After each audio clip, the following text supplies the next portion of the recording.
Hello and welcome to this week's edition of Underserved, the podcast for the rest of the tech industry. I'm your host, Andrew Gelina. With me this week is Dave Platt, president of Rolling Thunder Computing. Dave, welcome to the show. Thank you very much, Andrew. Always a pleasure to be here. Always a pleasure to be talking to my friends at Cyrix again. It is an honor to be able to spout here. On a potentially historic election day. Yes, indeed. Although, I don't know, they say they're all historic. Which elections have you ever been to that was not say, oh, the most important one of our time? Yeah, since the last one until the next one. So, Fair enough. Well, let's start off with some history. I understand you got interested in computers playing Star Trek on an old digital equipment system.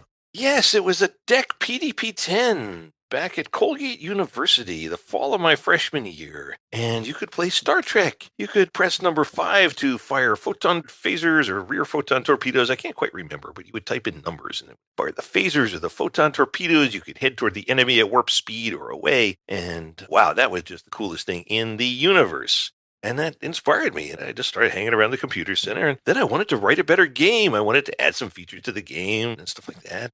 And one thing led to another, and here I am. Go figure. I think you played some Colossal Cave back in the day, too, right? Colossal Cave, that was brilliant. That was the first text-based adventure game. And it wasn't just numbers that you picked off a list. You had to come up with words and type in the words. The text would say, you're in front of a locked door. And you would type in unlock. And they'd say, with what? And you were carrying a key. Oh, with key. And the door is now open. You type in walk through the door. That was the text-based adventure game. Eventually it grew into Zork and all the other ones from Infocom. I was working for a company once that shared the office floor with them a long time ago, and I always enjoyed their text-based adventure games. I remember they would advertise, we have the most sophisticated peripheral ever, and we engage the best peripheral of all time, and there was a picture of the human brain. And they were trying to say that, oh yes, it's reading the text and thinking about this, the imagination. And of course, you don't see that now. It's got to be graphics, it's got to be music, etc., etc. That's what it was back in the day. What can I say? And then I think when you were in grad school at Dartmouth, you finally got your fingers on keyboard a lot with a computer account there. Yeah, Dartmouth was a big deal there. John Kemeny, designer of the BASIC language, and his coworker Thomas Kurtz in the math department. And they had come up with the BASIC language, and they had this idea that everybody in the Dartmouth community should use computers. And this at the time was cataclysmic. Back at Colgate, to get a computer account, you had to register, you had to ask nicely, you had to convince them that you needed to do your work. It was rationed, sort of held back for the elect, if you will. And at Dartmouth, it was intended to be a general purpose utility for all students. So you showed up and the student ID number on your ID card was your login ID and your birth date was your password to start with. You were supposed to change it. Nobody ever did. Users are lazy then and now and won't pay any attention to their security then or now. And there were things that you could do online. For example, if you were looking for housing, there was a housing program that you could run and type in, did you need to be within walking distance or how much were you to pay, and it would show you the different things that were available. And so civilians would use computers for ordinary run-of-the-mill stuff. It wasn't just for programmers. The idea was everybody could be a programmer. The idea was that there would be users, and the users would run the programs that the programmers would write, and they would accomplish useful work this way. And that was the first place I ever ran into that. It was quite a change in the thoughts from the way it had previously been.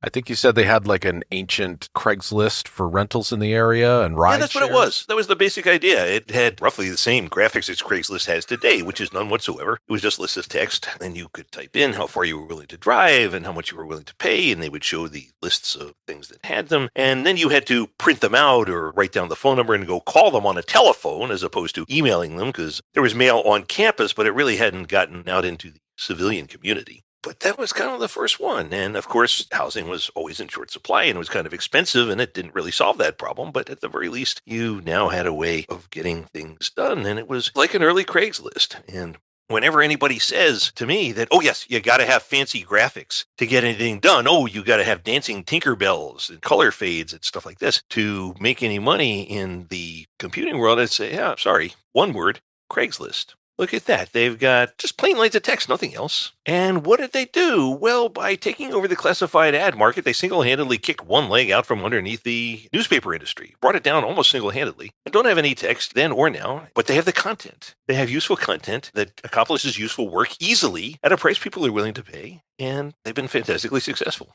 The rest of the design in the computing industry should take a real look for that, which is if you get the content right, the decoration is not a huge deal.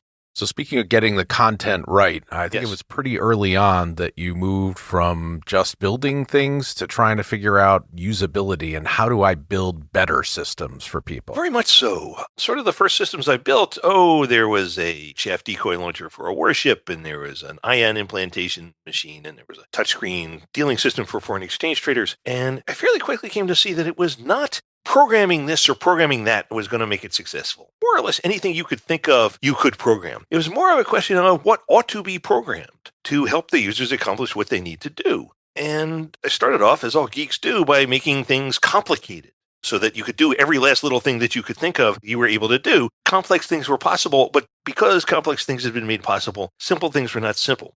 And I found that, for example, in the foreign exchange dealing system, you could configure the data feeds that you wanted to see. You could cut a piece of Reuters and put it over here and cut a piece of Telerate and put it over there. But nobody wanted to do that. They wanted to use data pages that somebody else had configured, and they just wanted to look at them and think about their financial dealing, and looking at them and having it made clear what was what and what you were looking at and when it was good and when it was bad. That was far more important than being able to cut and paste and move them around yourself. And so I learned very early on, it took some years to get it through my head, but the difference between the people that program the systems and the users that use it. Now, 30 years ago, just about every user was a programmer themselves, but today that is not the case. And in my book, Why Software Sucks, I talk about that. That is Platt's first, last, and only law of user experience design, which is know thy user, for he is not thee.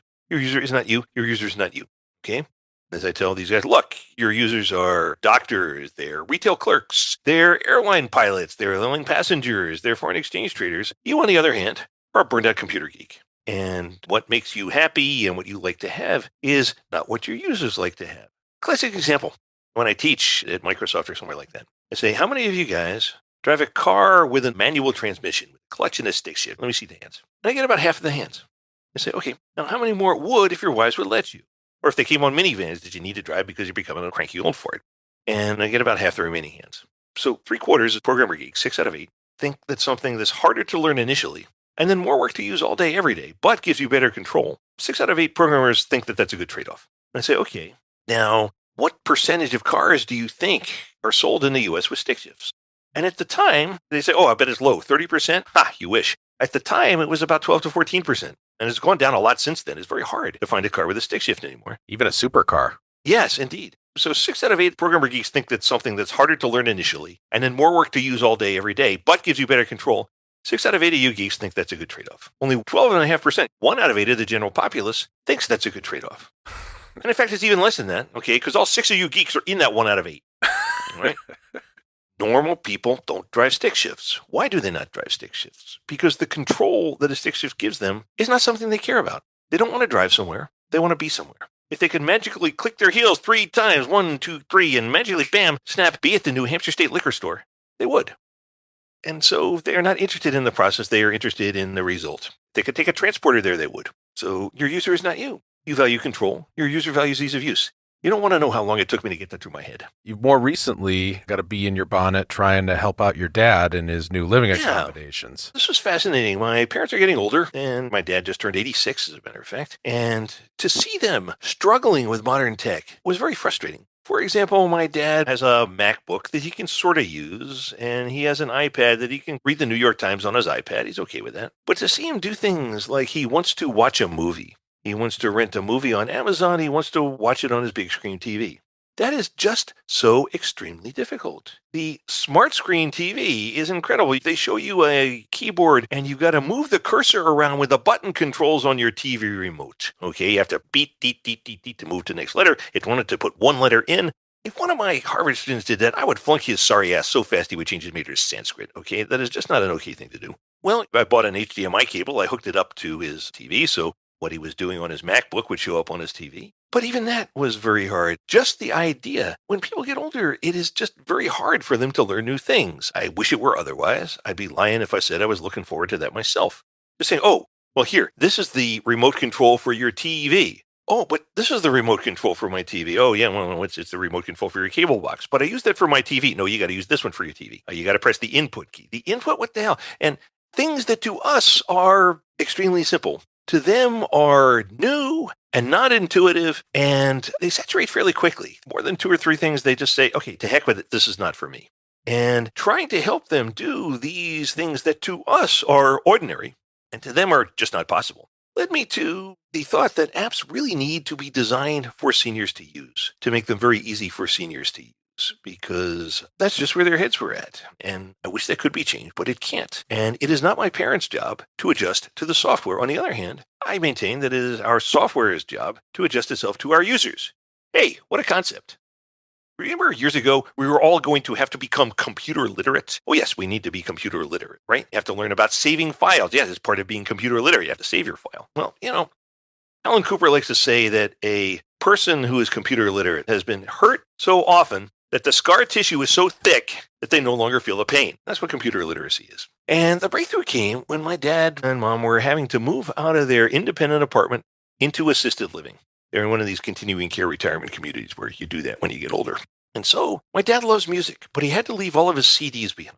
There wasn't a place to put them, and he can't really read the letters on them anymore. It's very thin, and it's hard for him with his arthritis to open the box. It's hard for him to take the disc out and put it on. It's hard for him to take it out and put it back in the box and put the backs on the screen. If he drops it on the floor, which is easy to do, it's hard for him to pick it up. And just this whole CD thing, which is not working anymore. All right. It happens. And said to myself, oh, well, hey, piece of cake. Look, we've got Spotify, $10 a month. Heck, I'll put you on my membership. It won't cost anything. And you can access far more music than you could have on your CD rack. You can have damn near anything, just a snap of a finger. But the Spotify user interface is essentially impossible for him to use. The Spotify app that goes on your desktop, it's just not something you can use. It is just way too complicated. Spotify thinks that this is flexible and useful and makes their users happy. Oh, you can do this, you can do that, you can do that, you can do this, you can make a playlist, you can play a radio station, you can have recommendations, you can see the discography, you can have streams made for you, this, that, and the other. Fine for their 20-year-old users and even maybe their 50-year-old users. But their 80-year-old users, no, they just can't do it.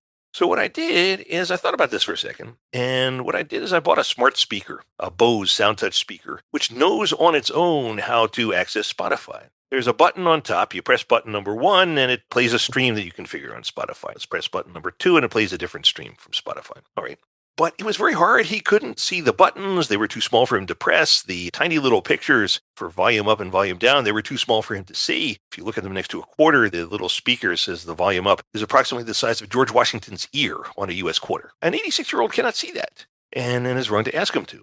So what I did is I sat down with Xamarin. Turns out that the speaker, the smart speaker, exposes a web server, a RESTful interface, and you can send it commands. You could say through a program, say, hey, speaker, play button number 1. Instead of pressing the button on the top of the speaker, another computer can, over Wi-Fi, say, hey, yo, smart speaker, play button number 1. And that's what I did. I wrote an app that runs on his iPad. I used a Microsoft Xamarin product that I've used a few times. I taught it at Harvard a few times. I really like it. You cover one C# code base and cover both iOS and also Android from the same code base. And so I just made a really, really simple app. It had power on button and volume up and down that looked just like his TV remote control. So we knew exactly what they were.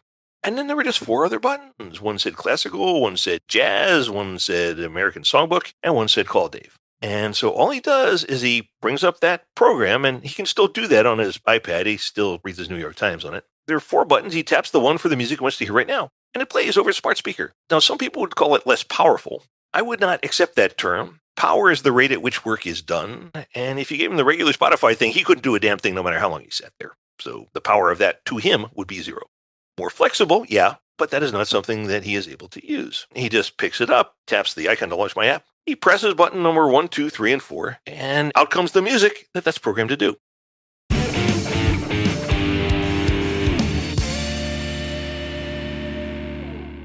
Now, what is button number 4 for? What does it mean to call Dave? Button number 4 was different. The other 3 are Spotify radio stations that I set up, but this one goes to a Spotify playlist on his account. And what I can do right here in my office, I can bring up the Spotify app, which I can use. I can log in on his account because I gave it to him. I know what the credentials are. And that button number 4 plays a playlist, the button 4 playlist on that account. And he can ask me for anything that he wants, and I can put it on his playlist. And it only takes about 30 seconds. He says, hey, Dave, can I hear such and such? And I say, yeah, here. Bang, there you go. Tap button number 4, and it'll play the thing that you asked for. The week after my mother died back in May, he said, Dave, I'd really love to hear Paint Your Wagon. I think that was the first show your mom and I ever saw. Could you put Paint Your Wagon on my speaker for me, please? I said, sure, Dad. Happy to do that. Put it on. And he called me back in the afternoon. I thought he was going to say, thank you. That was such a great thing. He says, sorry, not to complain or anything, but you know what? That was the film soundtrack. You think you could find me the original Broadway cast, please? All right, fine, wise guy. And he then had what he wanted. But what I was discovering through this, I hadn't really thought of this when I was programming it, was that it's not just the music that he gets. And this button 4 playlist, I hadn't really thought of this, but it is a connection that he has to me, to anybody else. Because now he calls me up and said, hey, can you give me this kind of music? And so we're talking about things. And I say, yeah, I can do that. And he says, well, I would like to hear South Pacific with one particular star. There were several versions in this one. So-and-so was the lead. I can't remember who. Get the one with this person is the lead, would you? And I looked and there were 2 or 3 different ones. And he said, I heard that guy once, he was singing another, and he got to tell me all about it. And I got to ask him all about it. So it's not just the music. It is the personal connection. It is not being abandoned inside an assisted living unit that is all locked down for COVID. They won't even let me in to visit them. And it is caring and being cared for. It is a small antidote to the isolation that COVID is enforcing on all of us. And it's from just one little thing, a connection to a playlist. I really had not thought of that in advance until I did it. And then I say, holy Toledo, wow, that's kind of a cool thing. Yeah, I've seen the user interface that Dave came up with, and it is elegant and brutal in its simplicity. It's just 4 big, giant buttons, 1, 2, 3, and 4. A giant power button like the size of an apple. Well, his eyesight is the way it is. Yeah. I wish it was better, but what he has is what he has. He shouldn't have to get his glasses to use my program, and he doesn't because I've made it that way. But it's not even the physical thing so much. I mean, obviously that is necessary, but it's not sufficient. It is the cognitive load, as you were saying. It is brutal in its simplicity. That works. That works for him. And he does not miss being able to make his own playlist. I'm not sure he even understands that he can make his own playlist. And if he did, I'm not sure he would give a damn. So, he grew up with LP albums and then CDs, and the notion of mixing and matching songs is just not something that he's ever done. And I've been working on other apps like this. If you look at assistedcomputing.org, that is my new website for this. I call it the assisted computing movement. Sort of like assisted living, which is the kind of place where he's living right now. And the idea is to make these ultra simple applications for seniors. Things like people are taking part in many Zoom meetings now. In fact, just now, my father was saying last week that, Veterans Day is coming up. He's a Vietnam veteran. He was a surgeon in Vietnam in 1967, if memory serves, with the 101st Airborne Division, the Screaming Eagles. And he says, gosh, other years here at my retirement community, I would sit down with the other vets and we'd drink beer and we'd swap lies and we'd say, hey, where did you serve? And tell war stories. And gosh, I sure wish I could do that again. But we can't. We're locked down. We can't get together. And I thought about it a while. And I went to the activities director and said, hey, Liz, my dad is asking for this and it'd be a great thing to have. How about a Zoom conference of the veterans here at Riverwoods? And they could get together on the Zoom and they could talk to each other and they could drink their own beer sitting in their own rooms. I mean, it's not the best. Of course, being in person would be better, but that is not what is possible today. But hey, if we put them all on Zoom, we could do this. And she said, hey, that's a great idea. We'll do that. Keeping track of the Zoom links gets tricky. You get an email, here's the Zoom link for this one. You get another email, here's the Zoom link for his sister, who lives in California, has got a Zoom thing that her family gets on once in a while, and stuff like that. And it's hard for him to keep track of the emails to figure out which link is in which email. So that cognitive difficulty is hard for him now. You and I would just use the search capability in our inbox, but it's hard for him and he shouldn't have to. So what I wrote is a Zoom launcher. You set it up with 5 Zoom links and it shows buttons. Veterans Day Riverwoods. There's a big button on it and you click that and it launches Zoom. And there's another one, your sister Soretta. And he clicks on that and it launches her Zoom meeting if there's anybody on it. And I put that program on his desktop. And I can configure it. He doesn't have to set it up. That's the key. He doesn't have to set it up. He can't set it up. Instead, the activities director sends it to me, the email, and I go and use the configured page. It's very easy. And I go set it up, and hey, now he's got a new button on his panel that says Riverwoods Veteran Zoom, and he clicks on that, bam, and he's in.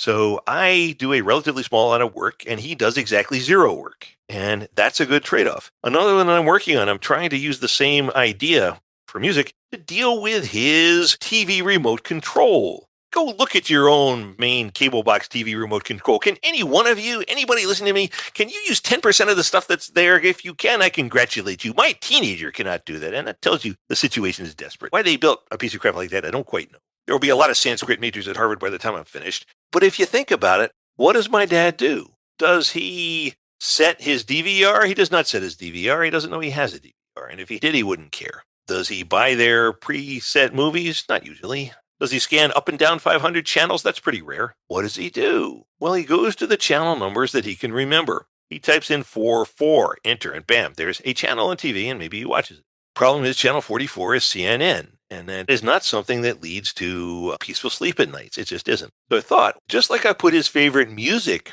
on an iPad app, I would put his favorite TV channels on an iPad app. And the brutal simplicity that you described, with 4 buttons for 4 different kinds of music, I would have 4 or maybe a few more, maybe 10, perhaps, of his favorite TV channels. Here is WGBH. Here's ESPN2. Here's ESPN Classic. Good games that are already been played. Stuff like that. There's 3 or 4 others that he watches. And I would put them there, and he would just tap that one, and bam, his TV would come up and show it. And I show that to people and say, damn, senior schmeenior, I want one of those. Where can I get it? I'm working on it, okay? I did kind of a voice-based version of that because, like you said, like even for younger users, turning on the TV, changing the input, turning on the stereo, Absolutely. Getting it all working. I tied it all together with a Harmony universal remote and then wrap that in Alexa so you can just say entertainment and boom, it all turns on. But I got the fireplace to fire up and the lights to dim as well. Oh, now that's cool. To find my next job, first, I want to hear about dozens of jobs I am overqualified for. Someday, I will talk to a recruiter who knows the difference between Java and JavaScript. That will be the one. Would I mind commuting 3 hours each way each day? Of course not. All I have to do is go through 5 separate interviews, complete a 10-hour coding exercise, and recite the national anthem backwards? I'm in. Finding your next consulting gig should not be this difficult. Quite frankly, you deserve better. Syrinx is the consulting company founded and run by software consultants. We get you. Find out why our employees are some of the happiest and best paid consultants in the industry at syrinx.com. That's SYRINX.com. Find a better way today.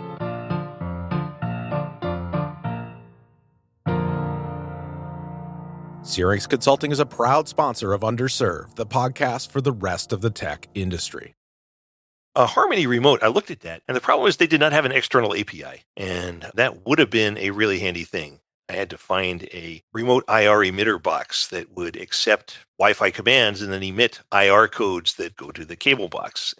They built Wi-Fi into TVs and then provided an open API, then I could just tap right in with these ultra simple things. That's kind of what I'm hoping to do with assisted computing, is show these demonstrations and try and convince manufacturers and software companies that, you know what, this is a huge market, providing easier apps for people that want easier apps, that to say, hey, there is a market for simple and easy, and they've got money, and they're not averse to spending it, and you're chasing the teenagers, and you're missing a business opportunity here, guys. So assistedcomputing, all one word, .org is where you'll find it. Assistedcomputing.com was squatting on it, wanted $5,000, so I said, hell with it. And I snagged assistedcomputing.org for $20. Nice. Yeah, I've looked through assistedcomputing.org, and it made me wish I had been able to implement a couple things when my grandmother was still alive. One, I think that they have now is basically a remote picture frame that you can update the slideshow to and put new pictures in. I wish I could have done that. You know what? We just bought him one of those for his birthday, 2 weeks ago. And he is absolutely ecstatic with it. I am absolutely astounded. There are a number of different ones I looked around, and the very best resolution was this company called Aura, A-U-R-A, like Aurora without the roar. And it was a little more expensive than the others. It had better resolution. And they are ultra simple for the owner of the frame to use. We give it to him. We plugged it in. I went up and I configured it sitting outside in the parking lot where I could get to his Wi-Fi because they won't let me in the building. Put it onto his Wi-Fi, no problem. And then using the configuration app of the frame, you can set up a Google folder. And whatever photos you drag to the Google folder will magically show up on the frame. And when you take photos out of the Google folder, they will magically disappear from the frame.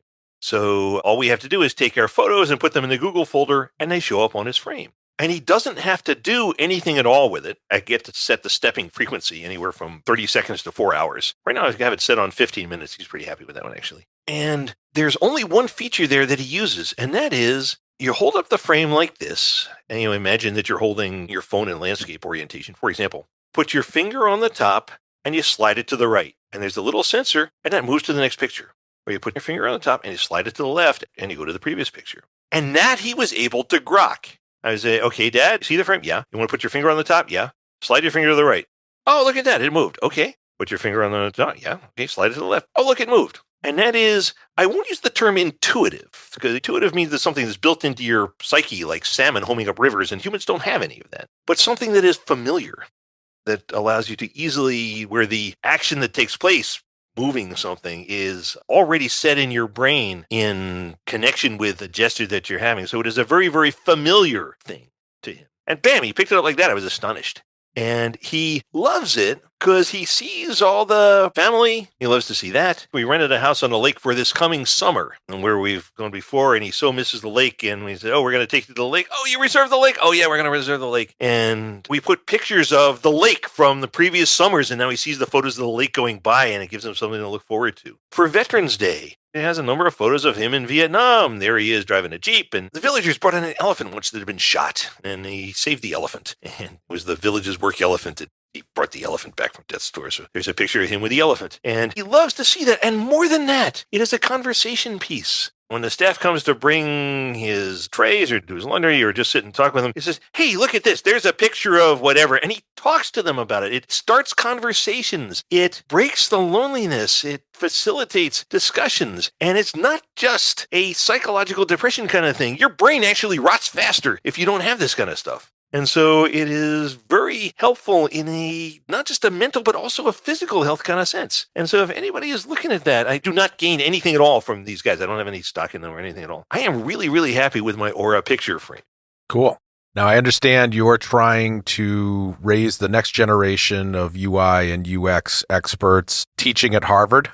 Oh, yes. Well, two things. First of all, I teach at Harvard University Extension School and also their summer session. And I teach Introduction to User Experience, and I teach Advanced User Experience there. And we work on term projects there. I am creating in my own geeky image, you know.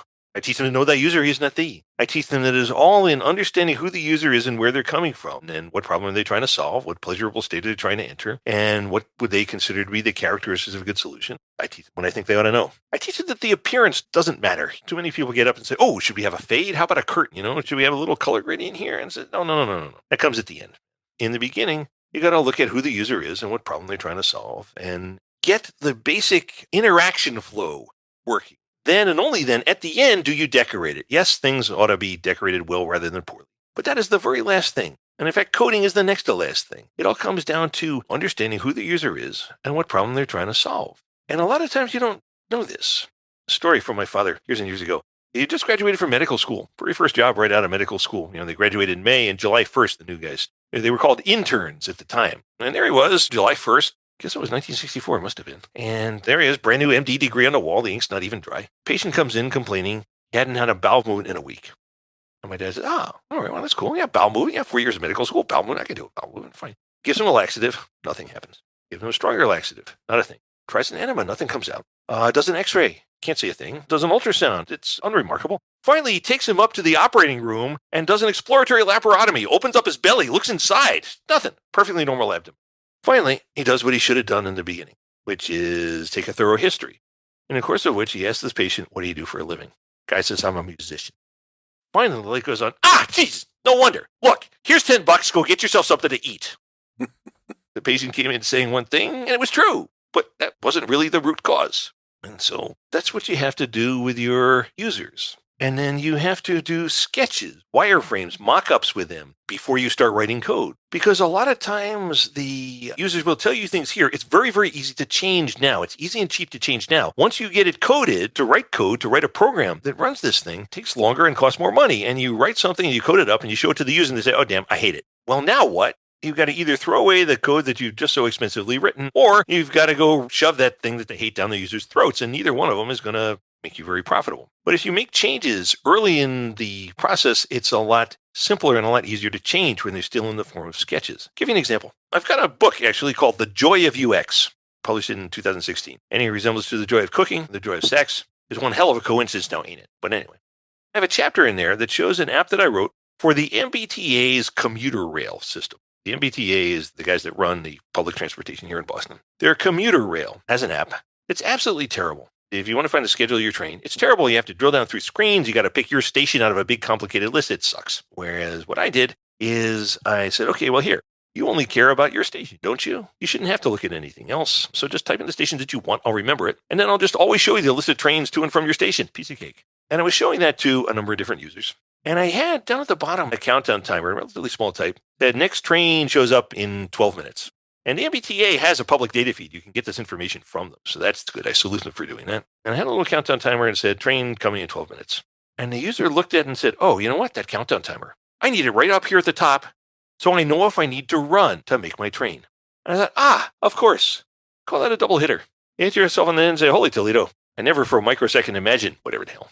And then within 30 seconds, you hit again and say, holy Toledo, what on God's good earth could be more obvious than this same whatever the hell? And once she saw that and it reminded her, she said, I need that on top. What could be more obvious? And especially because these commuter rails don't come very often. It's not like subways where they come along every 2 or 3 minutes. These are longer distance commuter rail. They leave about every half an hour during rush hour and much less often, 2 hours or sometimes even 4 on weekends. So you really don't want to miss one if you don't have to. And that was the kind of thing. Just being able to show that in a sketch that would trigger this thought in her.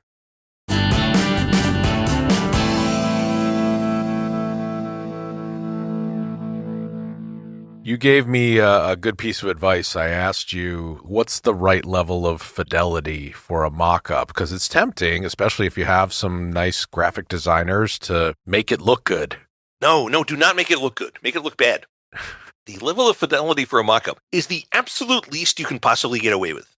You want to convey the essence of what you're doing and not have any details at all. For example, it's important to keep them monochrome. If you have something there that's blue and users are going to look at that and they're going to see the color and they're going to react to the color right away. Oh, that blue, yeah, could that be a little more green? And that is not what you're doing at this stage of the game. If you show them decorations, it will be only distracting. What you're looking at is the lowest, most fundamental portion of the lowest, most fundamental expression of what you're trying to do. Partly because it's faster and cheaper to do it that way, so you can iterate more quickly, number one. But more to the point, you have to get the foundational building blocks first. Yes, I want to see the schedule. Yes, I need to see the arrival and the departure times of trains so I know which one to pick. Do I want them in ascending order or descending order? That sort of thing. You need to find that out, and you will find that out very quickly with the lowest possible fidelity that will convey the meaning that you want the user to choose from. And there's a program called Balsam IQ, that I like for that stretch. It's not only cheap and quick and disposable, but it appears cheap and quick and disposable. The fonts that use for labels are intentionally rickety, so they sort of look hand-sketched to encourage users to say, yes, I like this, but I don't like that. Because if you show the user something polished, they will react to the polish and say, oh yeah, that's nice, that's polished in there, isn't it? Whatever thing you decide will be polished, and the problem is when it does get polished, and it will, is it going to work right or not? Are they going to use it? Are the right pieces of information going to be in the right places? Are they going to be able to just look at it instantly and know exactly what piece where represents which thing? Or are they going to have to jump around to 5 different screens? And, you put lipstick on a pig and it's still a pig, all right? So start with the lowest fidelity you possibly can. Number 1, not to distract the users, and number 2, to iterate smaller, faster, cheaper. Now, you mentioned 2 of the books you've written, but I believe you've written many more than that. I've written many more books on programming. If you remember COM, Olay, ActiveX, I wrote 3 books on that. Microsoft's new COM Plus, which was the fusion of COM and MTS, Microsoft Transaction Server. I wrote Microsoft Press's first book on that. I wrote Microsoft's first book on .NET. If you look at Introducing Microsoft.NET, the one with the anvil on the cover, I wrote that back in 2002, 2003. I did another edition in 2005. So I used to write programming books for serious geeks. And since then, I've sort of gotten into the user experience thing. And I've written 2 books on that. One was entitled Why Software Sucks. And I wrote that in 2007. And the idea was that I was going to show the community just what exactly was wrong with these things, and I would show them and they would stop doing it. I'd say, hey, look, you did this. It's dumb. Don't do this. And they would say, thank you. Thank you so much for telling me. Oh, geez, I didn't realize. I thought it was good. But now that you told me it's bad, I see it's bad. Oh, yeah, okay, thank you. I've seen the error of my ways. I will stop. I will go. I will sin no more. Long story short, it didn't happen. If you go look at the Amazon, very proud of this, actually. If you go look at the reviews on Amazon, you will find that approximately 2/3 of them are 5-star reviews, and the remaining third are 1-star reviews. It's a book that you love or you hate, and with almost nothing in the middle. Almost nobody reads this book and says, yeah, I suppose it was okay. I can take it or leave it. They all say, hey, that's fabulous, or no, that sucks and he ought to be shot. And a lot of guys say, hey, it's about time somebody called us out on this. And a few others say, well, no, they're furious that I've ripped the lid off their cozy sausage factory. Anyway, it didn't happen. I got a few disciples from that, but most guys said, yeah, okay, interesting ideas, but hey, we got to schedule ahead. And then I thought about it for a while, and I said, it's not that they don't know what to do. I mean, I told them what to do and what not to do, but they don't know how to do it yet.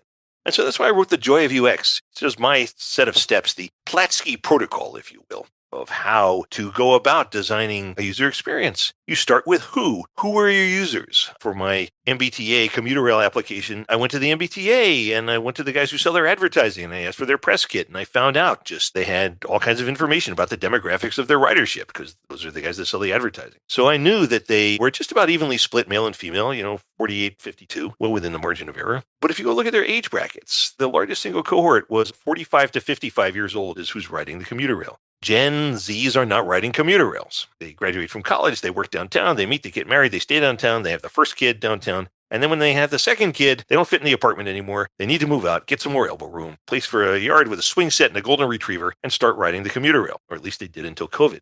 Anyway, so that is the largest cohort that you find. And in fact, more than the median point of the ridership is about 48 years old. So they tend to skew older. And so, aren't going to be amazed by the flash kinds of things that the younger generation will want.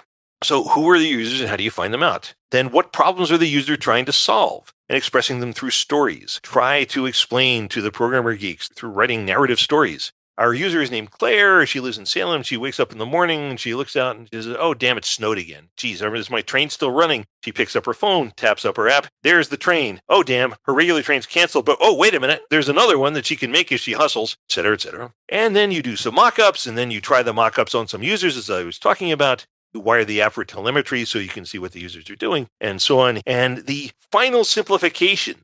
So many programmer geeks, the night before they ship, they're trying to cram in one more feature. Whereas Antoine de Saint-Exupéry, a famous French aviator, used to say, true perfection occurs not when there is no more to add, but rather when there is no more to remove. And so the last thing you should be doing the night before you ship is to say, okay, how can we make it even easier for the user? No matter what we do, how can you make it even easier? So one company that has become famous for making it easy and has garnered a lot of attention for their user interface and user experience is Apple. They've become very successful because of it. Are there any positives or negatives that you have seen from observing their products and software? Well, Apple gets some things very, very, very right, and other things completely and totally wrong. Here, this is my Apple iPad mini. I love this thing. I am addicted to this thing. If I could have it surgically implanted, I'd give it some thought. I use this for browsing my email, but more to the point, I borrow library books on it.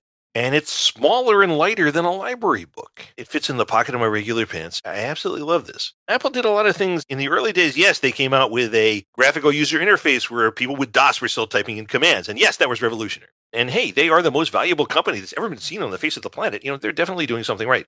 At the same time, when I started looking at the senior thing, there's some things that they get extremely wrong, to the point where I want to punch someone in the nose. And I'm not a warlike guy, but for example, here again on this iPad mini, if you look here, you guys out in radio and can't really see it, but this is my iPad mini. Now on Apple, you can set large icons or small, and I set these large, and the large icons are 4 across and 6 down, right? So that's what they are. If they were small, they would be 5 across, and I think they're 8 down, or maybe even 6 across. But these are the largest icons I can have.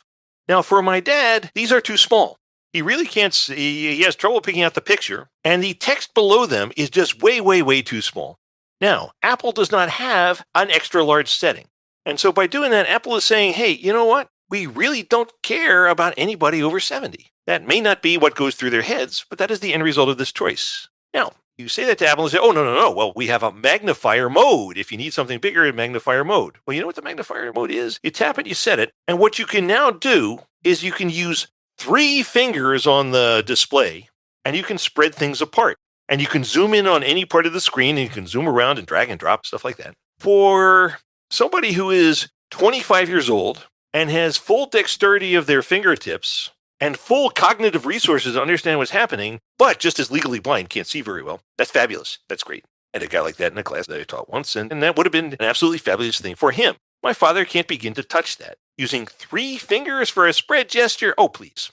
I'm enough of a programmer to know, look, guys, it wouldn't be real hard instead of 4 across and 6 down to have another mode that would be 3 across and about 4 down, and my dad could actually read that. And bump the font, too. Like the font for the little icons, it's hard to read. It very much is, and maybe there's a way of increasing it, but I haven't found the damn thing. And if it does exist, well, it's hidden past where I can see it and needs to be made more visible. So some things that they did very well. I mean, the notion of a GUI, graphical user interface, versus a command line screen was cataclysmic. And this is just so much more aesthetically pleasing. I've got an Amazon Fire, a Kindle Fire that I got earlier, and it's got roughly the same capability, but it's thicker, it's clunkier, it's heavier. It bothers me intensely how much more attractive I find this smooth, slender, lighter case. It's true. Bothers me, but it's true. But at the same time, they could do so much better, and especially for the senior market that I've gotten interested in, and they're really not trying. I think if it got through their heads, you know what? Hey, 70-year-olds can't do this very well, and just an extra large icon mode, they can knock it out like that. It's just not occurring to them that, hey, the senior market is different, and they should be doing something. So, folks, if you do know a way to get that extra large icon mode, you can let us know at underserved@syrinx.com. That's underserved@syrinx.com. And if you enjoyed this episode, all of this season, as well as our previous 2 seasons, are available on our website. That is underserved.fm. That's underserved.fm, like FM radio. And folks, if you want to get in touch with Dave, you can reach him at the website he mentioned before, which is assistedcomputing.org. And there's a form on there you can fill out to get in touch with him. So Dave, I understand you also do some mentoring of a high school robotics team. I do. Here in Ipswich High School, there's this league called the First Robotics League. It was founded by Dean Kamen, the inventor of the Segway scooter and some of the early insulin pumps he did that work too. And with his fortune, he's starting these robotics competitions to interest high school students and earlier in science and technology and working on projects like that. There's even First Lego League for elementary school students. I don't work in that one. But my daughter, Annabelle, got interested in 8th grade. The robotics team that started up at the school, and they need mentors to help guide the students. And like an idiot, I signed up to mentor their software group. And I find it fascinating. You know, these young geeks, their brains are so malleable. And I started when my daughter was in 9th grade, I guess, and I kept on going until she was a senior. And then the next year, and even this year, we started spinning up the software group now for this year. And there are 2. There's a lady who's in 10th grade. There's a guy who's in 9th grade. And they're smart. And I'm trying to guide them the amount that is the right amount in the directions that are the right directions. I rack my brains constantly just how exactly to do that. Right now, we're talking about, because it's very hard to meet in person because of COVID, hey, could we drive these robots on a virtual screen? There actually is a product that does that. Synthesis is made by Autodesk, and we could build virtual robots on that and drive them around. We've been trying to work on their simulation software, and of course, it doesn't work quite right. And then we have to get into the open source code. And just last year, we were adding vision to our robot. We were using those little pixie cams that you can buy for $65. And it's fascinating. The energy, drive, the verve, the things that are possible when you haven't yet learned what's impossible. They haven't become the grizzled old cynical developers yet? Yes, trying to give them the dose of that is the right dose.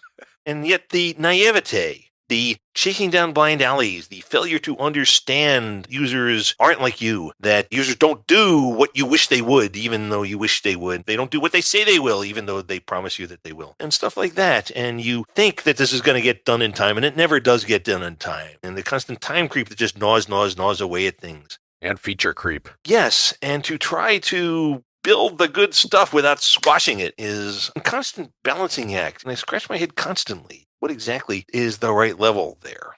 All right, folks, thank you very much for joining us. And Dave, thank you very much for sharing some great knowledge. Thank you for having me, Andrew. Always good to be back with my friends at Syrinx again. And we'll talk to you all soon on the next episode of Underserved.